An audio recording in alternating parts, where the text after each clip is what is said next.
Selamat pagi, siang, sore, ataupun malam Bu Rini. Pada kesempatan kali ini, kami dari kelompok satu kota, yaitu Animdita Nasional Kurniawan dan Syara Al-Najwa, akan mempresentasikan hasil laporan pengembangan prototipe aplikasi kami yang berjudul She Space, yang merupakan mobile website. Baik, langsung saja masuk ke latar belakang dari aplikasi kami ini. Kemajuan teknologi digital telah mempermudah komunikasi, namun juga memicu tantangan baru berupa meningkatnya rasa kesepian, kecemasan, dan tekanan emosional terutama di kalangan remaja dan dewasa muda. Meskipun aktif di media sosial, banyak dari mereka merasa tidak memiliki ruang aman untuk berbagi perasaannya. Data dari Kompas.com tahun 2023 menyebutkan bahwa generasi muda sangat rentan terhadap gangguan kesehatan mental, namun tidak semua memiliki akses atau keberanian untuk mencari bantuan profesional. Dari CNN Indonesia tahun 2022 juga menyoroti bahwa kesepian menjadi masalah tersembunyi dalam kehidupan digital yang tampak interaktif. Penelitian Fitriana dan Ningsi tahun 2021 menegaskan bahwa mahasiswa Indonesia membutuhkan dukungan emosional khususnya di masa penuh tekanan seperti pandemi. Melihat situasi ini diperlukan solusi yang ringan, nyaman, dan mudah diakses. Maka dikembangkanlah aplikasi Sispace sebagai ruang digital yang aman untuk berbicara, berbagi perasaan, dan membangun koneksi emosional antar pengguna berdasarkan suasana hati.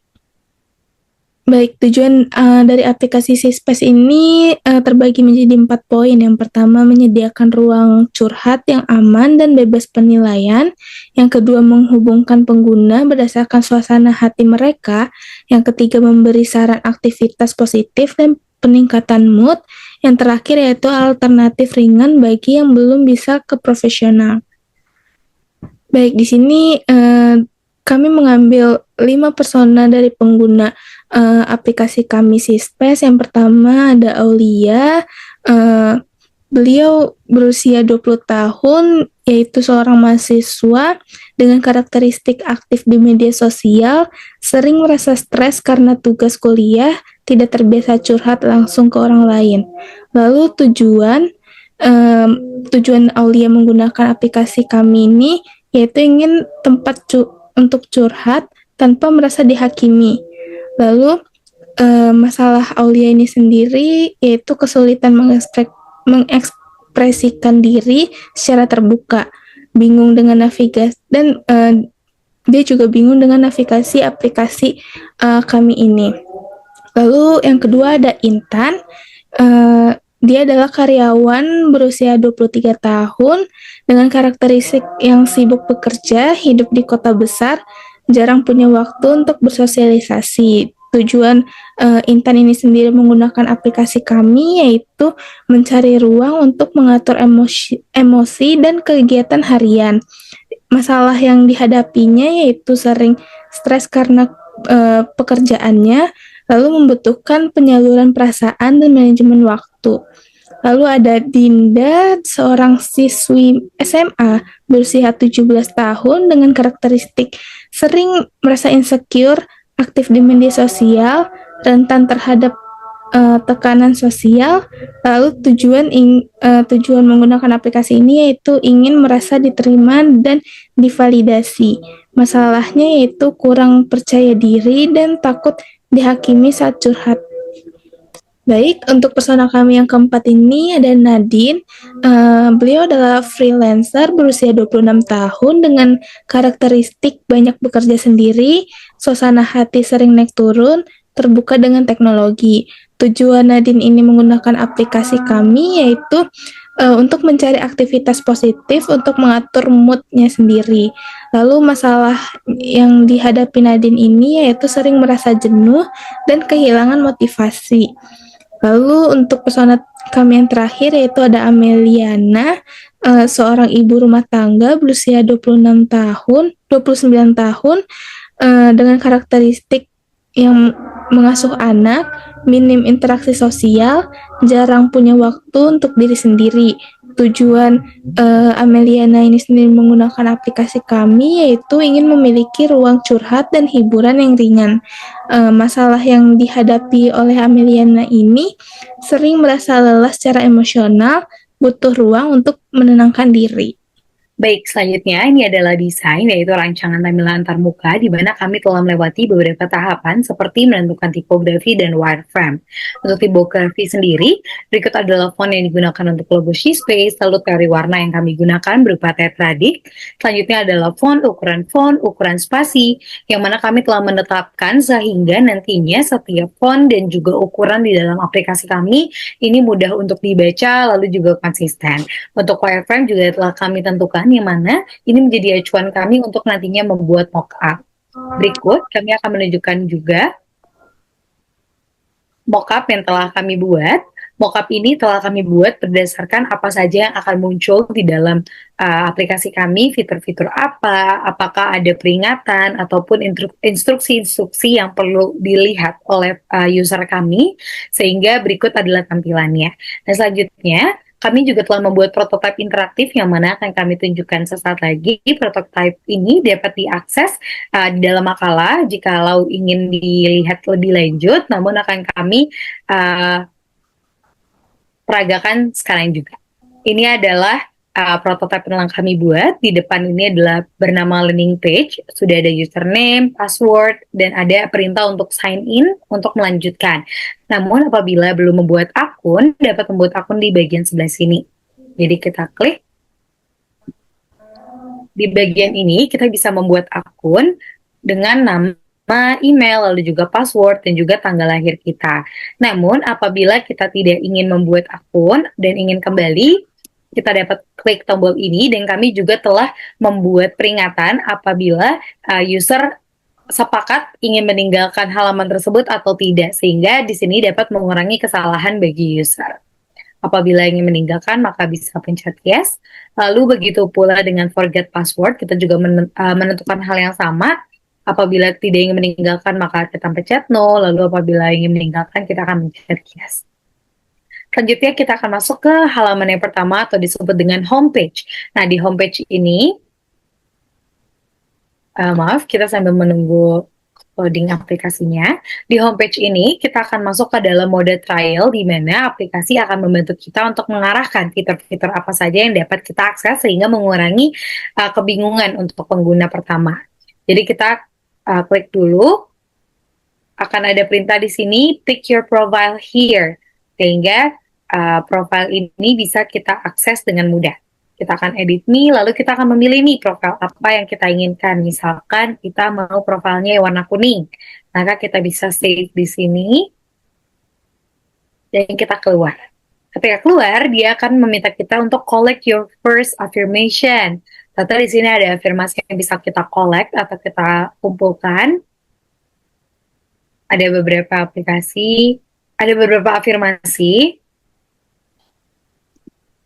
seperti ini. Lalu kita akan ditujukan untuk mencoba 3 fitur utama yang kita miliki. Yang pertama adalah schedule. Di sini kita bisa melihat schedule kita, bisa menambahkan juga.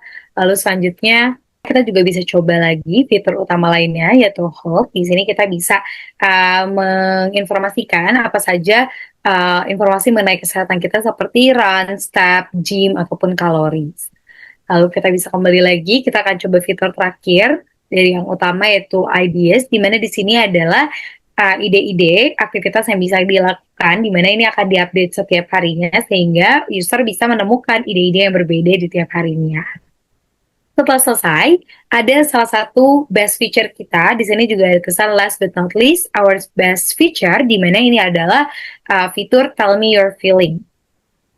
Tell Me Your Feeling ini adalah fitur di mana kita bisa bicara tentang perasaan kita, curhat, namun kita memilih dulu nih, kira-kira kita punya perasaan seperti apa. Nantinya ini akan dikembangkan lagi ke berbagai perasaan lainnya, namun di sini ada 3 perasaan yang bisa kita coba, seperti misalkan sad. Di sini nantinya kita akan diberikan suggestion ketika kita merasa sedih, apa hal yang harus dilakukan. Dan di sini adalah tempat di mana kita bisa terus-menerus kita chatting, sehingga apa yang kita rasakan ini tadi bisa dikeluarkan dan kita bisa mencapai tujuan dari aplikasi ini. Selanjutnya ada juga happy, di mana di sini juga kita bisa bercerita bagaimana perasaan kita, Dan terakhir, kita juga di sini punya anxious atau kita merasa cemas. Dan kita akan diberikan suggestion juga tentang apa yang harus kita lakukan. Baik, now it's done and you can enjoy all the features. Jadi itu dia aplikasi yang telah kita buat, yang mana hal ini sangat memudahkan pengguna untuk bisa menggunakan aplikasi kita secara lancar karena telah diinstruksikan. Dan setelah ini, pengguna bisa menggunakan aplikasi kita secara normal untuk mencoba segala fitur tanpa perlu adanya tadi instruksi lebih lanjut, dan nantinya akan lebih lancar lagi.